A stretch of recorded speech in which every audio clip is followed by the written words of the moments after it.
con todos y todas. Esta es una nueva edición de Presencia Cultural. Estamos muy contentos de acompañarlos durante las tardes, esta tarde de abril, el último domingo de abril.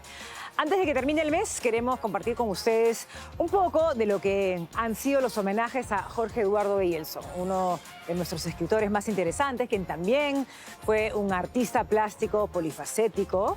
Su obra abarca desde la escultura, la fotografía, la instalación. Eyelson nació el 13 de abril de 1924, por lo que estas últimas semanas las actividades por su centenario se han multiplicado. Escribió ensayos, narrativa, teatro, es reconocido especialmente por su poesía. Aquí en Presencia Cultural nos unimos a la celebración a propósito de Maquillage, una obra de teatro escrita por Eyelson y que actualmente está en cartelera en el Centro Cultural Peruano Británico. Hemos conversado con el escritor Bruno Pollack acerca de la importancia de esta obra y nos acercamos a las profundidades de la vida de Eyelson a través de este texto teatral que, de hecho, ganó el Premio Nacional de Teatro en el año 1946. También les compartimos una conversación que tuvimos Raúl Cachay y yo acerca de la música en el cine. Hemos repasado un poco el 10º ciclo de la música en el cine que ha programado a lo largo de este año el Centro Cultural de la Pontificia Universidad Católica y hablando también de los musicales, de las películas biográficas, de músicos que de hecho han proliferado en los últimos tiempos. En otro plano, esta semana hemos visitado la muestra del músico y artista plástico Ricardo Vice Hamann, que está en la librería La Rebelde de Barranco, una exposición que se llama Vínculos. Y también esta semana Presencia Cultural estuvo con los muchachos de la Asociación Cultural Parbiés Artes Escénicas, conociendo el trabajo de arte comunitario que realizan en San Juan del Lurigancho, enfocándose sobre todo en niñas, en niños y adolescentes. Esto y más hoy en Presencia Cultural. Quédese con nosotros.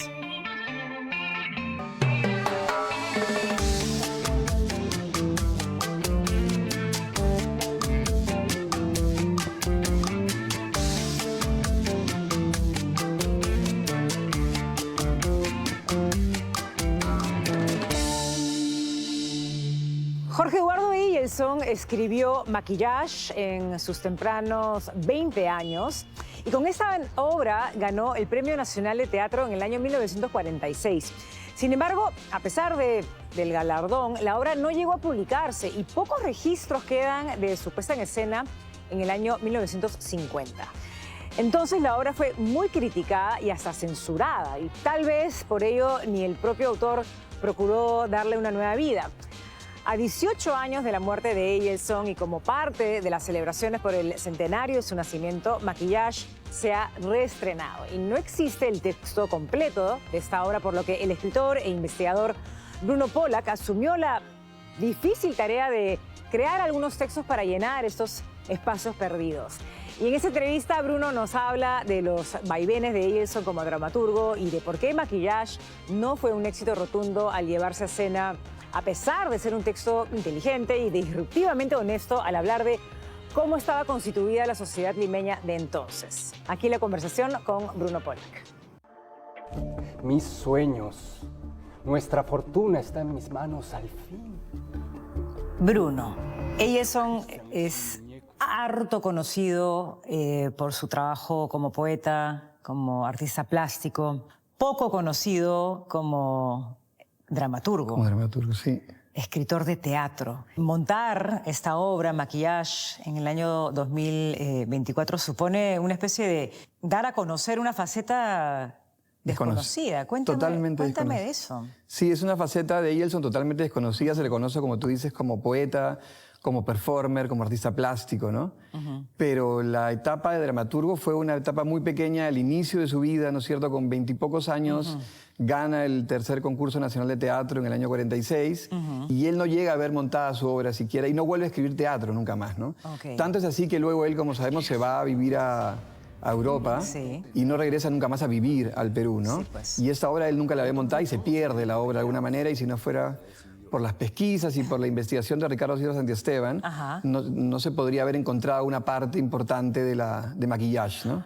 Entonces, él ganó el Premio Nacional de Teatro, que tal vez no era Premio Nacional de Dramaturgia, no sé cómo habrá sido el Premio Nacional de Teatro, y se hace un montaje en el año 50 que él no vio, que fue en la AAA, por lo que entiendo, y se sabe un poco cómo fue esa experiencia. Entiendo que fue bastante polémica la obra en su momento. ¿Qué se sabe de esa...? Tan polémica que él, esa obra ganadora del concurso, del tercer concurso nacional de teatro, tuvo que haber sido montada, ¿no es cierto? Era parte del premio el que haya sido montada, representada, pero no logra hacerse, ¿no? Entonces es luego la AAA quien decide montar en sus instalaciones la obra en el año 50 recién, ¿no?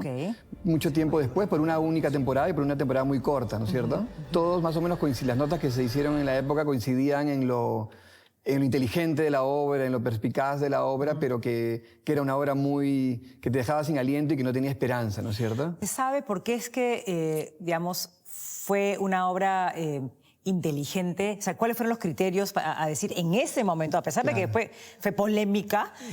¿Cuáles son los criterios para decir que era una obra inteligente? A tu modo de ver, también es una obra inteligente. Es una obra muy inteligente, es una obra muy perspicaz y que da en el clavo en la hipocresía de la sociedad limeña de los años 40, de la cual arrastramos un poco hasta ahora, ¿no es cierto? Por eso es importante venir a verla ahora también, porque no deja igual de hacer sentir al espectador un resabio ahí de fastidio familiar, ¿no es cierto? De esas cosas escondidas, ¿no? Eielson logra descubrir o logra poner en escena todas esas, digámoslo así, esas miserias, esas durezas, esas relaciones familiares, ¿no? Él dice en un momento que esa familia que estamos viendo en escena es un núcleo representativo de la sociedad limeña, ¿no? Ahora, ¿cuáles son los grandes temas de Maquillaje, a tu modo de ver? Las relaciones familiares, sin duda alguna, ¿no es cierto? Y son las búsquedas, ¿no? Las búsquedas y la libertad. Creo que el gran tema de Eielson, uno de los grandes temas, es encontrar la verdad, ¿no? Y aquí se entiende que la verdad es lo más importante y ver a la familia, a la trilogía familiar, ¿no es cierto?, en una búsqueda total de la verdad, ¿no? Cueste lo que cueste, ¿no? Y eso es lo potente de la obra, porque al final se dicen, durante la madrugada que dura la obra hasta el amanecer, se dicen la verdad en la cara, ¿no? Y por momentos ven al escenario y nos dicen a nosotros ciertas verdades que nos dejan casi sin aliento a veces, ¿no? ¿Es una obra autobiográfica, crees?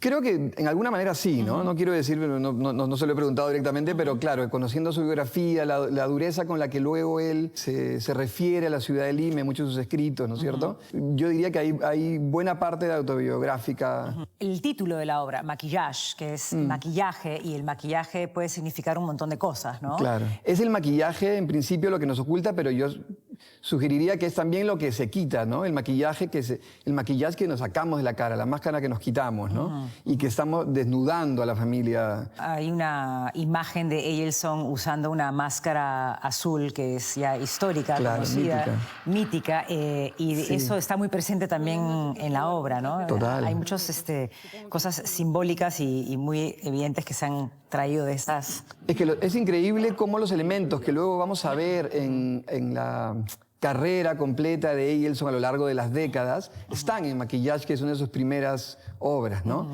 El hecho de la máscara está presente en la obra y luego estás, como tú dices, al final de su vida en esta conferencia que da con la máscara, que es increíble, pero la máscara está presente. El nudo, ¿no? El nudo no necesariamente como algo que ata, sino como algo que desata, ¿no? Como algo que se logra poder desatar y decir la verdad, ¿no es cierto? Está presente aquí, la leche está presente, todos los elementos que uno ve luego en su poesía, en su plástica, están ya en Maquillaje. Es increíble ver cómo ya en un artista con 20 y tantos años que escribe esta obra, ya estaba todo lo que luego significaría su obra como artista, ¿no?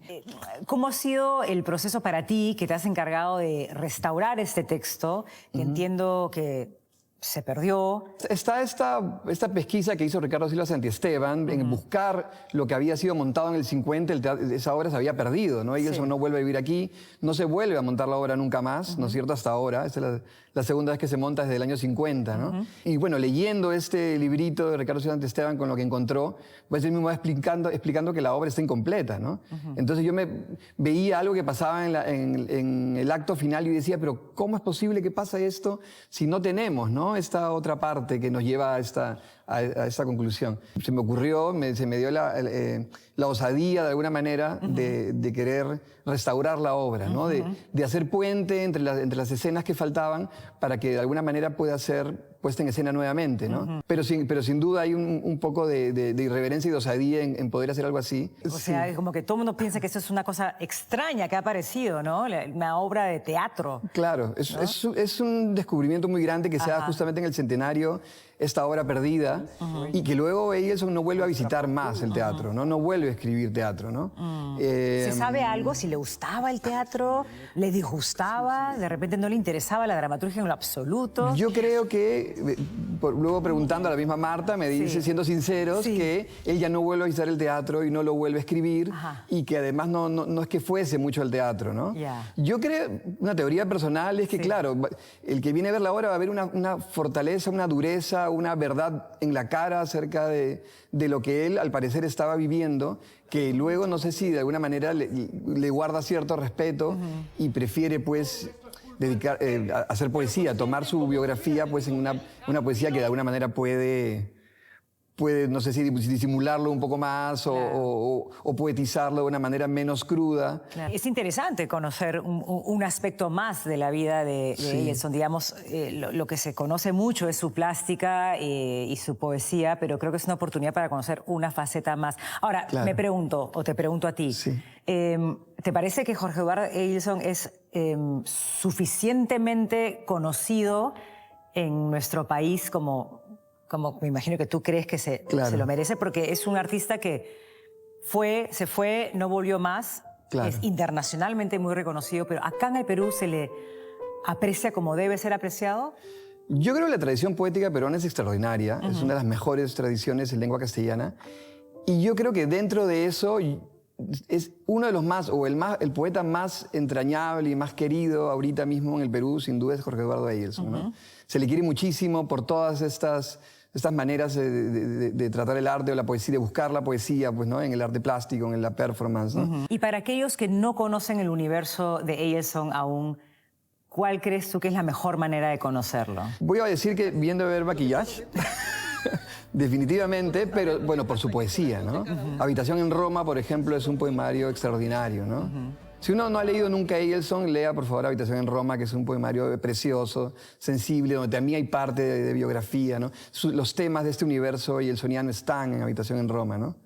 Sin duda por ahí creo que sería la mejor manera de entrar a conocer el mundo de Eilson y que no saldrían nunca, ¿no? Al gran Ricardo Palma creo que le hubiera encantado conocer a Jorge Eduardo Eilson.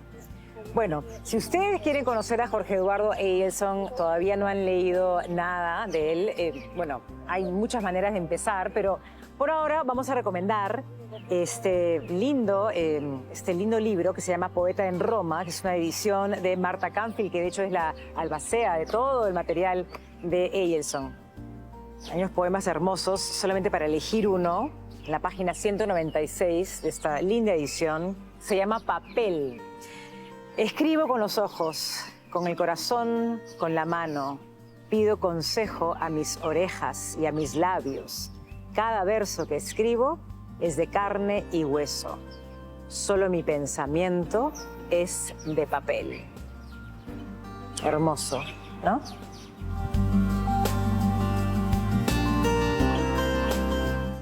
El valor de la música en el cine se puede apreciar de más de una manera. Está, por ejemplo, la música incidental, están las bandas sonoras y también están las películas musicales y también están las películas biográficas, más conocidas como las biopics de cantantes o de músicos que se han puesto muy de moda últimamente. Sobre todo esto hemos conversado Raúl Cachay y yo, tocando también el tema del ciclo que hay en el Centro Cultural de la Católica, que se llama La Música en el Cine, organizado también por la Sociedad Filarmónica de Lima. No les cuento más para que se queden escuchando esta conversación.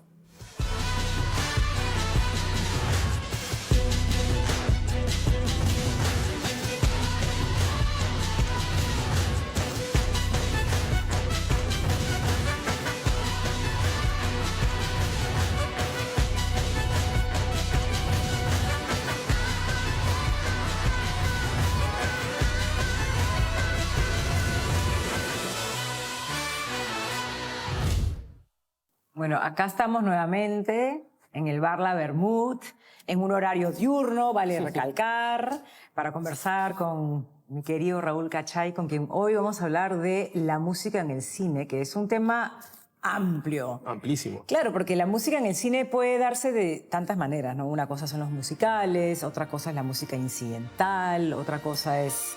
Los biopics, los dedicados biopics. que están tan de moda ahora. Claro, y en realidad esta conversación la estamos haciendo a partir de un ciclo que se está dando a lo largo del año en el Centro Cultural de la Católica, que es el 10º ciclo de música en el cine. Organizado por la Sociedad Filarmónica, la Filmoteca de Lima y el Centro Cultural. Sí. Que es un ciclo raro, no es exactamente el típico ciclo en el que a lo largo de 10, 15 días se programan películas, Exacto. sino que es a lo largo de todo el año. Sí. Es una película al mes, una función al mes. Exacto. Que además es gratuita, o sea que hay que estar pendientes. Pero está buenísimo porque vale la pena que entren a la página del Centro Cultural porque es una selección muy particular, pienso, y vale la pena programar. La experiencia de ir a ver una película también muy antigua, que tiene elementos musicales, siempre va a ser una experiencia bonita. A mí me gusta la de Sidney Lumet, la vi cuando era chibola. Bueno, con River Phoenix. Con River Phoenix, el día que me enamoré eternamente de ese actor. En los años 90 era visto como una especie de reencarnación de James Dean, ¿no? Como este ícono que terminó siendo también trágico, ¿no? Totalmente, y aparte no solamente por la hermosura, sino también algo de su hipersensibilidad para actuar, ¿no? Y River Phoenix tenía una especie de alma, una dulzura, una sensibilidad increíble. Y en esa muy película, carismático sí, y muy andrógino también.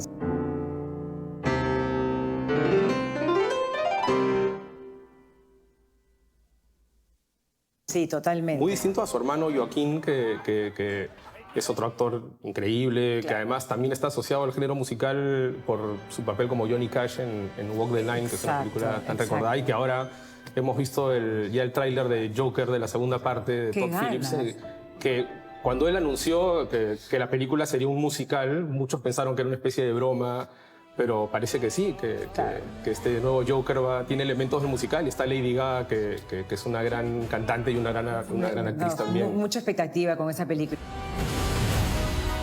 That's what we should be talking about.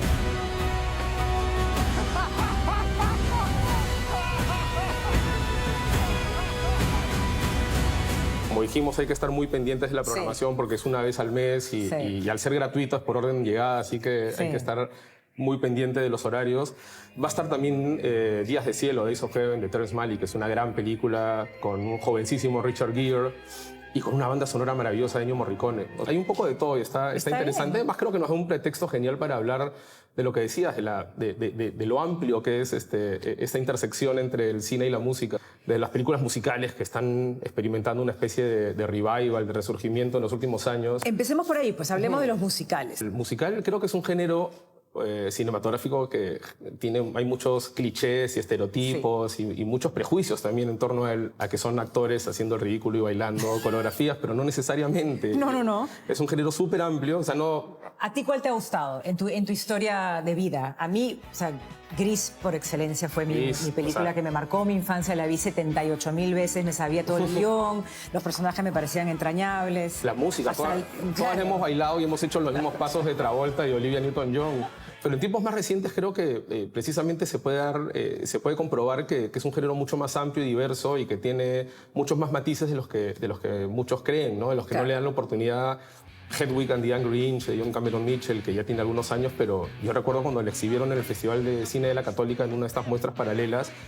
Al finalizar la película la gente se paró a aplaudir, a gritar, parecía un concierto y eso, yo no había visto hasta ese momento una reacción así frente a una película en un cine, es algo... Siento que de las personas con las que converso, que son espectadores de teatro y espectadores de cine, cuando hay un musical, algunas personas se nos paran un poco los pelos de punta porque hay un aspecto que como que no te lo crees, no te crees el drama a través de la canción, no te crees el drama a través del actor contando su historia a través de la música. ¿Tú cómo lo recibes? Yo creo que es un lenguaje y uno tiene que tiene sus propios códigos y que uno tiene que adaptarse a esos códigos. Sí. O sea, no sé, La La Land, que es un musical tan icónico y que creo que tan bisagra porque representó una especie de antes y después con todas las nominaciones. Ese mismo año se estrenó Hamilton. En Disney Plus es uno de los documentales o películas o registros más vistos en la plataforma. Pero Lin-Manuel Miranda después se ha convertido también en un personaje clave para este resurgimiento del género musical, In the Heights, que él cuenta un poco la historia del barrio de Washington Heights, de la inmigración puertorriqueña a través de la música. Tic Tic Boom, que es un musical dirigido por Lin-Manuel Miranda con Andrew Garfield haciendo el papel del creador del musical Rent en Broadway. Son todas películas que trascienden un poco lo que decía, ¿no? Estos clichés que están asociados con el género y que también han dado pie a otro fenómeno muy extraño, que es que últimamente se están estrenando y preparando muchos remakes musicales de películas que no necesariamente fueron musicales en sus versiones originales, ¿no? ¿Como por ejemplo? Mean Girls, Chicas Pesadas, típica comedia juvenil, adolescente, que fue reestrenada este año en formato musical. La precuela de Charlie y la fábrica de chocolate, Wonka, también es un musical. La nueva versión del Color Púrpura, que fue una película tan icónica Claro. de los años 80. Now it's okay. Y lo que sí veo que es como un patrón muy común, que es que las películas musicales tal vez siempre han tenido una versión teatral. No siempre, pero en la gran mayoría de casos, ¿no? Bueno, hace algunos años, se estrenó un remake de West Side Story, de Amor sin Barreras, que es dirigido por Steven Spielberg, nada menos, y que si bien no fue el éxito de taquilla que probablemente se pensó en su momento, obtuvo nominaciones y premios, y yo creo que es una prueba más de que es un género vivo. Es más, ya se han anunciado para este año una especie de precuela del Rey León. Y bueno, hace poco leía que también está en preparación un remake musical de una película que a mí me da un poco de pavor, porque es una película que yo adoro, que es una de mis películas favoritas de los años 80, que es The Lost Boys, de Joel Schumacher. Ok. Que es esta película de vampiros, Sí. adolescentes, psicalípticos, con música de Echo and the Bunnymen, The Doors, que ahora va a tener una versión, un remake musical con Patrick Wilson, y bueno, Habrá crucemos que los dedos ver. para que- Bueno, para que- hay mucho. Vamos a estar expectantes entonces con los musicales. Luego también está el tema de las películas que retratan o intentan retratar la vida de grandes músicos, ¿no? Los famosos Los biopics. ¿no? Las películas biográficas. Yo solo he tenido oportunidad de ver la de Bob Marley, totalmente fallida, sin alma. Yo porque amo a Bob Marley por muchas razones. Y no sé, siento que toda esa parte de la sensibilidad musical no está en la película. Es algo muy parecido, fría. ocurre algo parecido con la película de Amy Winehouse, Back to Black. La aproximación es muy edulcoradas, pasteurizadas, muy, digamos, oficiales, entre comillas, autorizadas por... En el caso de la película de Amy Winehouse, Back to Black, el padre, quienes vimos el documental de Asif Kapadia, sabemos que tuvo un papel más bien nefasto en los años finales. En su vida, claro. Que aquí está como reivindicado y que es algo que no le puedo perdonar a la directora Sam Taylor Johnson. Además de haber hecho una película tan inofensiva sobre un personaje tan rico como Amy Winehouse, que es algo parecido a lo de Marley, ¿no? Es una película que por todos los medios se trata de esquivar la controversia. Es curioso, ¿no? Cómo hacen películas de personajes tan relevantes e importantes en la cultura musical, que están en versiones tan tibias, ¿no? Pero es que hay de todo, ¿no? Sí. Y el próximo año ya se han anunciado muchísimas más. Además, A ver, ¿cuáles? Se viene un biopic dedicado a Bob Dylan, protagonizado por Timothée Chalamet, que últimamente lo tenemos hasta en La Sopa, en Duna, en Willy Wonka. Yo recuerdo una película que no es una biopic, es una película que trata sobre la vida de Bob Dylan con Kate Blanchett haciendo su... buenísimo, I'm Not There. Es una película, yo diría, casi experimental, Sí, pues, basada un poco sí. en esta cualidad camaleónica que siempre tuvo Dylan a lo largo de su carrera, siempre como interpretando papeles y personajes y escribiendo sus canciones desde puntos de vista distintos, ¿no? Viene la de Bruce Springsteen con Jeremy Allen White, el actor El de principal de La eso Bear. sí me provoca bastante. Tengo muchas ganas porque además está concentrada en una etapa muy interesante de la carrera musical de Springsteen, que es cuando grabó el disco Nebraska, que es un disco Precioso. de baladas, de Hermoso, canciones muy sí. tristes, acústicas casi todas, que reflejaba pues, un momento también muy particular en la biografía de Springsteen. Y The Bear es una serie muy musical, o sea... Claro, ahí entremos en otro tema, ¿no? Los soundtracks, que es la música que eligen los directores para enaltecer escenas o musicalizarla. Y desde la serie de Bear, y lo hemos comentado antes, Es maravillosa. tiene una selección musical Esos brillante. finales de temporada, uno con Radiohead, el otro con R.E.M., son como... Uy, no. se me ponen los pelos. Cada vez que ponían la canción de maravilloso. R.E.M. también lloraba. Sí. Rearranged. It's sweet and it's sad and it's true. How it doesn't look better on you. Hay series que de repente se exceden un poco Sí. en el uso de la música o que la usan en momentos para dramatizar más de la cuenta. No, en The Bear está tan bien elegida Absolutamente. Como las forma que películas lo de Tarantino, por ejemplo. O las de ¿no? Scorsese. O las de Scorsese. Claro. Tiene una larguísima filmografía Musical. dedicada sobre todo al Claro, rock. al ¿no? rock, y lo de los Desde Rolling Stones, que De es- Last Waltz, sobre la despedida de la band, que es una maravilla. La película sobre la gira de Rolling Thunder Review, también Sí. de Bob Dylan, que está en Netflix, que por favor no se la pierdan. Esa es una maravilla, sí la he visto. esa Que es de está buena. Scorsese también, que juega también con esto que decíamos de Dylan, ¿no? Esta cosa de impostor que siempre ha tenido Dylan a lo largo de su carrera, que tú no sabes si es que lo que te está diciendo es real o se lo inventó. No.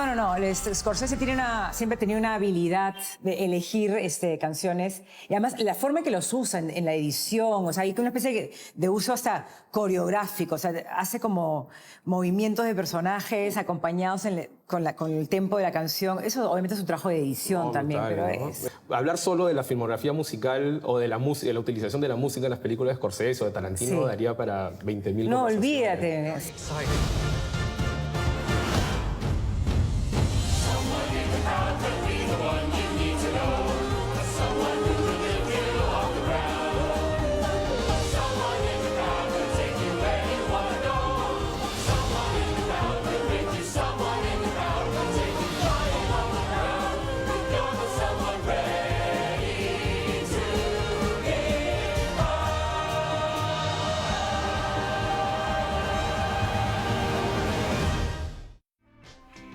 Para seguir con las celebraciones del centenario de Eielson, tenemos dos recomendaciones audiovisuales. Ambas son obras documentales. Eielson Desnudo, que es el trabajo que la también actriz Patricia Pereira estrenó en el año 2014. Este documental, que está disponible en Amazon Prime, cuenta con entrevistas de Pereira a Eielson que se realizaron en el año 2005, meses antes de la muerte del poeta. Y también habla con amigos del escritor y con especialistas en arte y literatura que ponen en evidencia la importancia de Eielson en el mundo artístico. Este es un documento audiovisual importantísimo porque escuchamos al hoy homenajeado hablar de su trabajo en el último tramo de su vida. No hay poesía triste si es buena, problemática que sea. No se puede decir que es triste la poesía de Vallejo. Es dramática, fuerte, pero no triste. Y tampoco es una poesía así ligera, inocente y tonta, es insignificante la de Gulen, por ejemplo. Son juegos, pero qué juegos, son bellísimos. Bueno. Lo distinto, pero no menos maravilloso, lo realizó la cineasta Gabriela Yepes. Estrenó en el año 2008. Lo que hace Gaby Yepes en este documental es reflexionar sobre la obra de Eielson a partir de sus conversaciones con el mismo artista durante el paso de la realizadora por Italia. Es un documental muy personal, muy emocionante que podemos encontrar en Vimeo o en la página web de Gaby Yepes. Io sono solo un albero che cammina, un animale che fiorisce, una pietra che sorride, e l'umile rana che canta vicino al fiume, canta anche vicino al mio petto. Si china il sole sulla foresta, sale la luna, scende il cervo al ruscello come a un appuntamento segreto. Seguo le sue orme, la sua urina luminosa, fino al suo regno d'alabastro, ma sul fondo dell'acqua, invece della sua bellezza pieno di felicità e di pena, vedo solo i miei occhi che piangono, poiché sono io il cervo e anche il ruscello.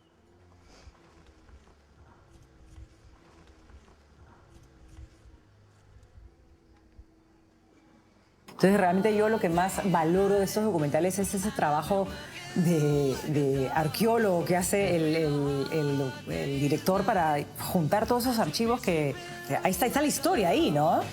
But when I get home to you, I find the things that you do will make me feel alright. You know I work all day. Esa semana, Presencia Cultural visitó a la Asociación Cultural Pardiez Artes Escénicas y conocimos el maravilloso trabajo de arte comunitario que realiza este punto de cultura que queda en San Juan del Lurigancho. Su trabajo se enfoca sobre todo en desarrollar las habilidades artísticas de niñas, niños y adolescentes. Conozca más de este gran trabajo con nosotros en la siguiente nota.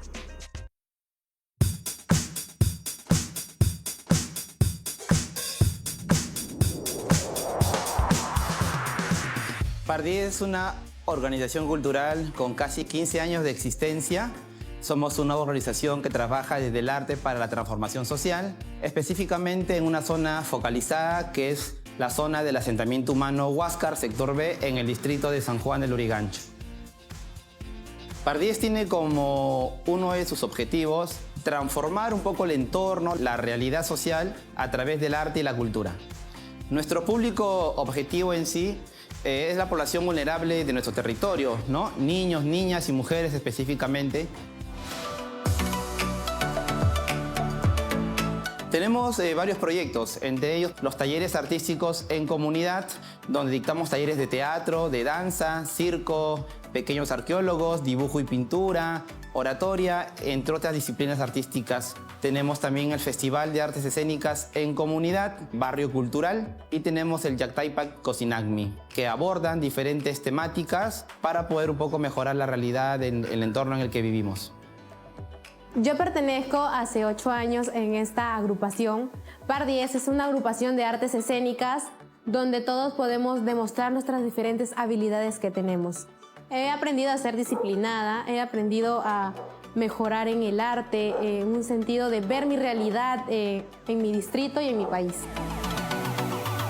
Ya tanto los padres y los adultos en general toman en cuenta el término cultura y se dan cuenta que es importante para la formación de sus niños, sus niñas y los adolescentes de la comunidad en sí, ¿no? Ha comenzado a darle importancia, ¿no? y presencia a esa palabra, y es por ello que están con nosotros durante todo el año.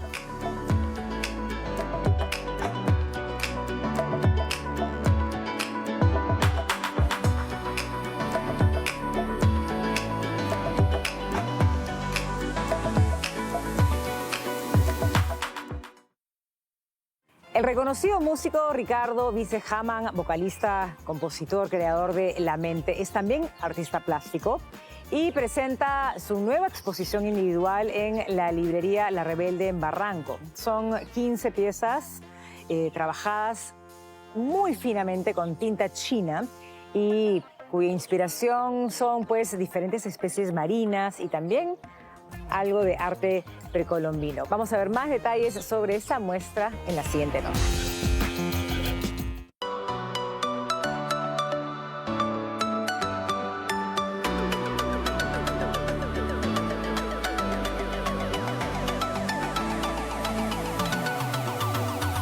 Bueno, Vínculos es una serie de dibujos en tinta china sobre tela, realizados entre el 2021 y el 2024. Como su nombre lo dice, reúne piezas en las que se trata de reflexionar acerca de los vínculos, ¿no? El vínculo es siempre una unión, es una atadura, pero el vínculo a veces entre dos personas también refleja como un tercer espíritu, un espíritu independiente, ¿no? que tiene vida propia. Yo básicamente reflexiono a través de los vínculos según mi experiencia emocional y reflexiono en torno también a vínculos imaginarios, ¿no? Como por ejemplo en este cuadro La Noche y el Sol, que son vínculos que en la vida real tal vez no se dan, pero yo los plasmo como una especie de figura imaginaria en la cual el vínculo puede trascender a lo real, ¿no?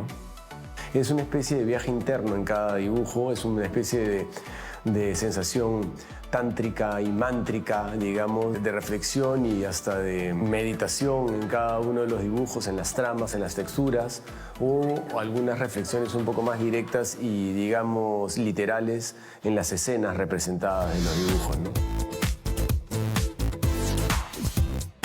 Yo encuentro la motivación en general en los dibujos y en esos trabajos que son, digamos, tan laboriosos y demandan tanto tiempo, disfrutando mucho del trayecto, disfrutando mucho del camino y más allá de mirarlo como algo tedioso o largo o difícil de ejecutar, lo asumo como una especie de ruta de disfrute al llegar a una obra.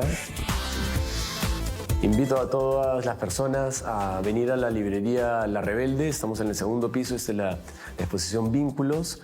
Va a estar hasta el 30 de abril acá en Junín 260 Barranco.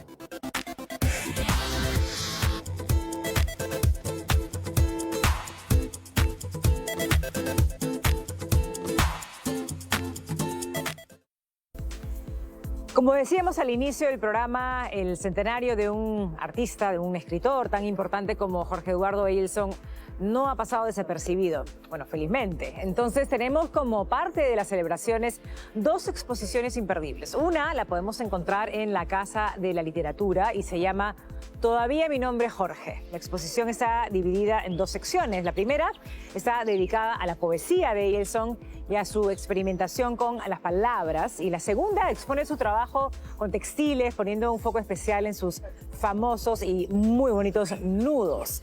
La exposición es de ingreso libre, va a estar abierta al público hasta el 30 de junio.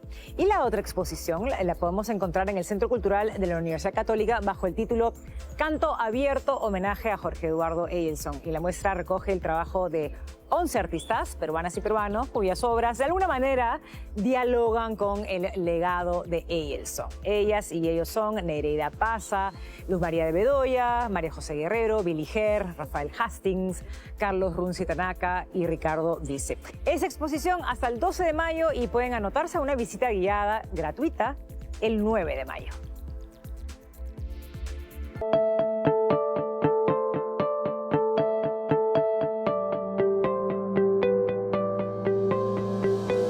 Esta muestra es un homenaje al maestro Carlos Quispe Sacín, uno de los pintores más importantes del país, porque es el que trae la pintura moderna al Perú, influenciada justamente dentro del cubismo.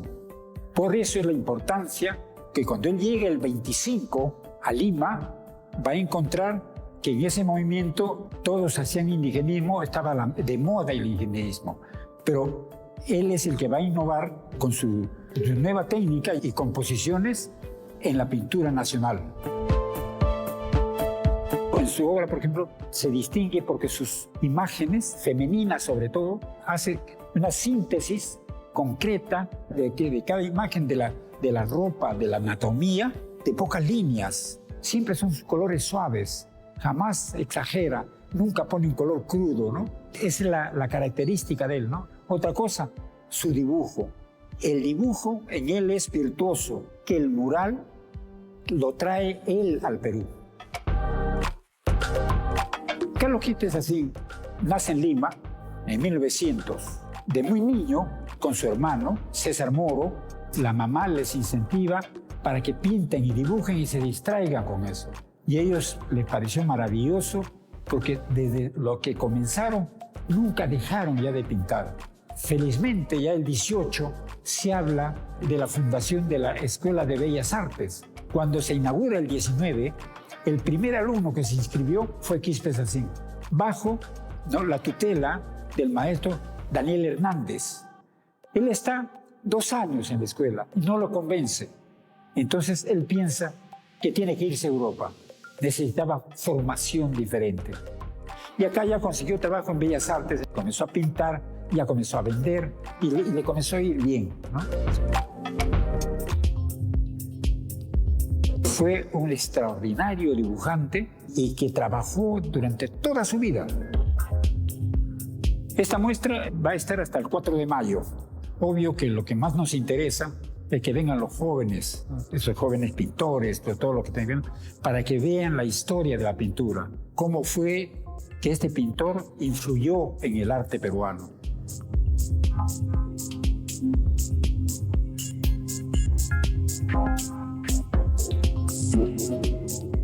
Entonces, realmente yo lo que más valoro de estos documentales es ese trabajo de arqueólogo que hace el director para juntar todos esos archivos que ahí está la historia ahí, ¿no?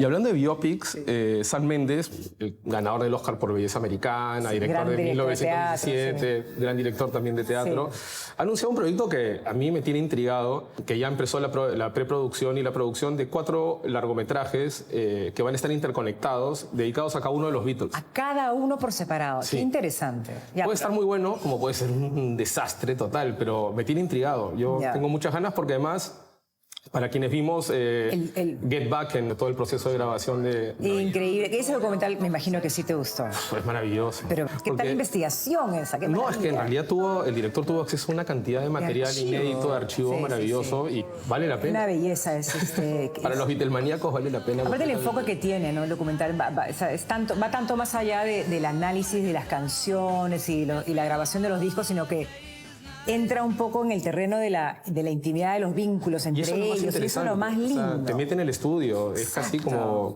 te vuelve como un voyerista melómano. Maravillosa investigación que ha hecho. Bueno, y documentales como ese. When I find myself in times of trouble, Mother Mary comes to me, speaking words of wisdom. Do you want to do it once more then? Yes, yes. I mean, we'll never get a chance to do it again.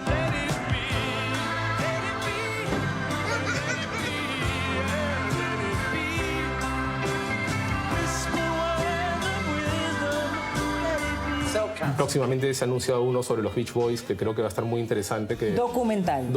Y hay mucho, o sea, dentro de poco, justamente en mayo, se cumple un año del fallecimiento de Tina Turner, que es una genia total. Está el documental de Tina, que fue producido originalmente por HBO, pero que ahora está en la parrilla de Star Plus. Que y te ha gustado, ¿no? Lo recomiendo muchísimo. Es un documental esencial en el sentido de que tiene un balance perfecto entre el morbo, digamos, entre los detalles de la biografía de Tina Turner más controversiales, su relación con el pegalón, abusivo, nefasto, Ike Turner.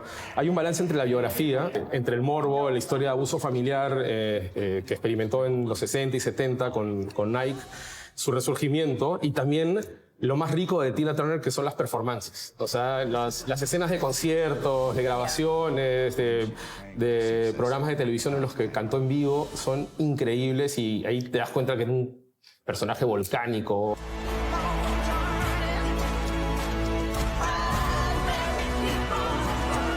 No, I don't consider it a comeback. Tina had never arrived. It hurts to have to remember those times.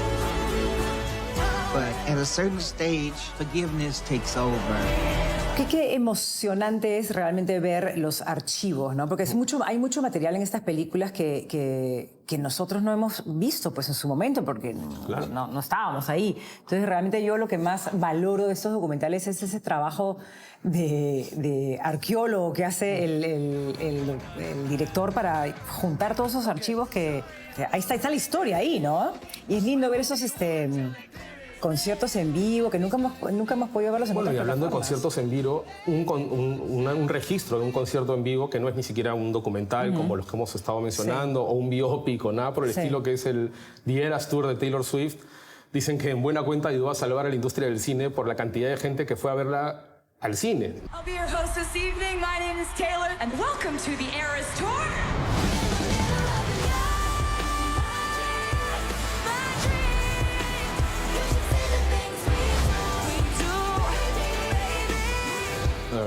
El documental que ahora está en Disney Plus y que también es no solo es recomendable para quienes tengan hijos o hijas adolescentes, sino que está realmente bueno en el sentido de que debe ser el espectáculo musical más impresionante del momento. Y de hecho es la gira, ya dicen que es la gira musical más redituable y más taquillera de todos los tiempos. Ayudó a que las cifras de la taquilla mundial quedaran en azul porque muchísima gente que no pudo conseguir una entrada para ver a Taylor Swift en vivo fueron a los cines a ver y se recreaba un ambiente de concierto. Dice que la gente que fue a ver The Eras Tour era un loquerío, ¿no?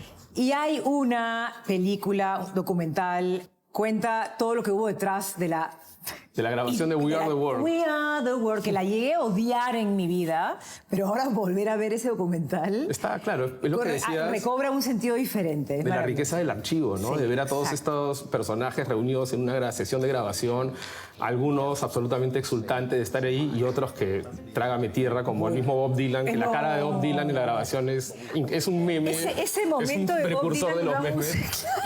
Lo han utilizado para burlarse de él toda la vida, pero cuando tú ves el documental entiendes por cómo estaba sufriendo el pobre hombre. Totalmente, ¿no? Es que está buenísima y además, como tú dices, es una canción que yo le tenía muchísima tierra y prejuicios porque además en su momento generó toda una corriente de músicos que se unían para en nombre de una causa noble. Los baladistas latinos, Cantaré, Cantarás, los músicos los australianos hicieron su propia We Are the World. Era como una de las peores tendencias de la historia de la música, creo. Bueno, tenía un propósito absolutamente valioso. Hay que ver si cumplió su cometido. Bueno, eso, hay que averiguar eso en todo caso. Pero bueno, el documental está buenísimo. There's really no excuse. There's a full-on fight going on. What am I supposed to sing? The clock is ticking, and we had so many disasters coming. Man, are you kidding? Monstruos de la industria musical. Y en esa línea reunidos. de una serie de documentales, de largometrajes documentales en HBO que se llama Music Box, son 4 o 5, pero hay 2 de ellos que a mí particularmente me encantaron. Uno es sobre el famoso festival de Woodstock 99. Lo vi. Que fue una catástrofe. Sí, que nadie se imaginó todo lo que hubo detrás. Y fue una reverencia. O sea, claro, porque en esa época pues no había internet, o sea, nos enteramos por las noticias, pero acá es un recuento. Totalmente, o sea, es una... No sé, yo pensé que era una serie de eventos desafortunados, sino es una cadena de irresponsabilidades. Todos deberían estar presos. O sea, es un milagro que no murió más gente y no ocurrieron más heridos, porque hubo violencia. O sea, fue una debacle total. This wasn't Woodstock 69. There is an umbilical cord between the dark sexual, cultural underbelly in the country at that time to where we are now. A lot of that energy just wound up in chat rooms and Reddit boards in 2021. The question quickly became not how could this have happened, but how could it not?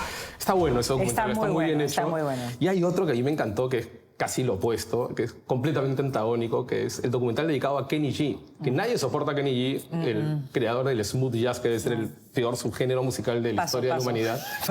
Que es como el ícono de la guachafería instrumental post-Richard Clayderman.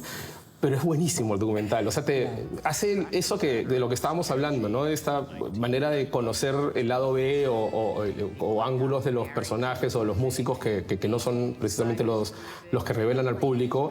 Y termina siendo un personaje fascinante, Kenny G. A mí me pareció apasionante. O sea, no voy a escuchar a Kenny G jamás, o sea, salvo que me toque escucharlo en un ascensor o en una sala de espera del dentista, pero la música, o sea, el documental en sí como historia está buenísimo.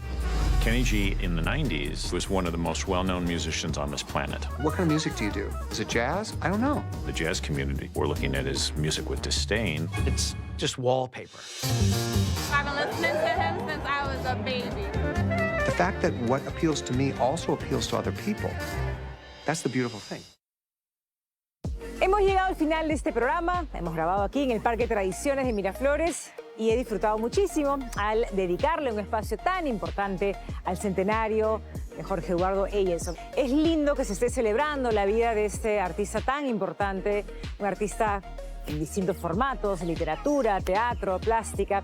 Así que ya saben, únanse a esas celebraciones, aprovechen y vayan a la Casa de la Literatura, es una linda casona. También pueden ir al Centro Cultural de la Católica, pueden ir al Teatro Británico a ver la obra Maquillage, dirigida por Carla Valdivia, o también pueden sumergirse en la riquísima literatura de Eyelson. Por supuesto, también invitados están a la librería La Rebelde en Barranco, un lindo espacio para que conozcan la obra de Ricardo Bisi y también, obviamente, a ver los libros que hay por ahí. Quiero agradecer a la gente de Par 10 Artes Escénicas por recibirnos y compartir con nosotros su trabajo e invitar también, por supuesto, a todas las personas que nos están viendo ahora a que comenten en nuestras redes sociales. Espero que hayan disfrutado de este programa. Nos volvemos a encontrar el próximo domingo, como siempre, a las 6 p.m. en el siguiente programa de Presencia Cultural. Hasta la próxima.